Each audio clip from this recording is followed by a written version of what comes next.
One thing which you didn't explain was why you decided to do a presentation on this man who spread apple varieties across the US.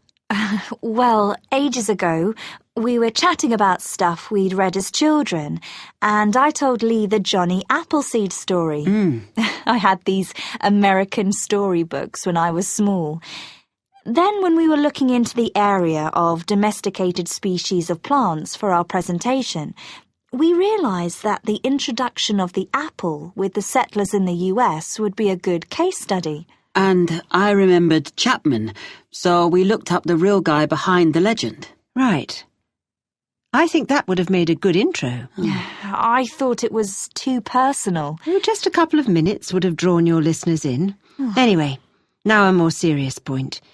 You didn't mention the sources of some of your information. We used some books and journal articles and did an internet search and found some good sites. We've put them on the back of the handout we gave everyone at the end. Oh, let me see. Oh, here it is. Johnny Appleseed, Man and Myth, 1967. Well, the thing is, you really have to make this explicit when you talk. And anything you show, data you project from your laptop, etc., you must have the source on it. Right, OK. At least you have got it all documented. I was a bit concerned about that. Sorry. Anyway, now the content of your talk. What your listeners wanted to understand was whether there were apples in the US before the Europeans started to live there. Well, you told us the early settlers had brought young apple trees, but that few of them had thrived because the climate was harsh. But what about native species? I don't think you were very clear about species already there. According to what I've read, there were some crab apples, but that was all.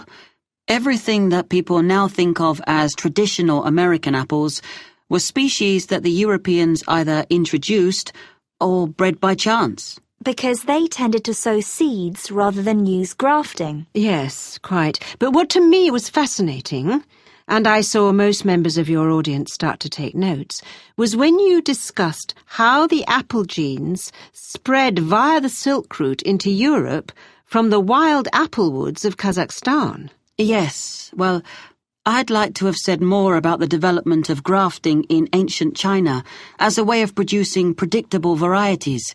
It was so early in history. But it's the natural development of the original wild apple into new species that people wanted more about, which says a lot for your presentation. You enthused your audience. So now we need to discuss the form your follow-up work will take. Are you going to produce a paper? Or are you thinking of putting it all up on the department website? I felt we could do both, and we could do a poster of some of the data, but Lee wasn't sure. No, I think it would be enough to use the website. We can offer a link to our email for queries. That would save time and trees. I think Lee's right. A poster would be nice, but it'd take too much time. OK. Now check your answer.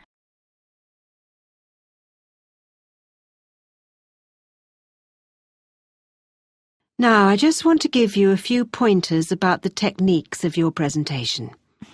Mostly, it was good. But there are a few things you need to bear in mind next time you do one. You both managed the hardware, I mean the projector and things, very well indeed, which is always a great help. Good. Oh, thanks. You'd obviously checked it out carefully. Yes. But unfortunately, we hadn't finished our maps when we did the practice on my computer at home. That's why there was some the wrong way up. We didn't realise the software on the laptop was a bit different from the one I have. But you sorted out the problem very quickly and didn't let it fluster you, so it wasn't a big problem.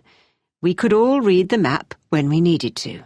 So it was OK, but we could have done better, we realise. There was a bit at the end where I felt something didn't go as you'd planned. Am I right? We had a few maps which we ended up leaving out because we needed to get on to our conclusions. Yes, it took longer to explain the technical aspects of grafting than we'd expected. So, sticking to the time limit for each part of our presentation is something we didn't manage at all. Which means we've definitely got to improve before we do another one. Yes. Apart from that, well, the handout was perfectly adequate for a seminar like this. It gave all the key information, and, of course, now I realise the sources are listed at the back. But you need to do those references in the correct format, as footnotes, in future. OK. Yes, sorry, we will. And finally, other students will be presenting projects later in the course. I shall be reminding them how well you both spoke, and that no one had any problem hearing or understanding either of you. In that respect, your talk was a model that the others can follow. Oh, thank you. Yes, thanks very much. This feedback has been very helpful. Well done, both of you. See you in a fortnight. Bye. Yes, thanks. Now check your answer.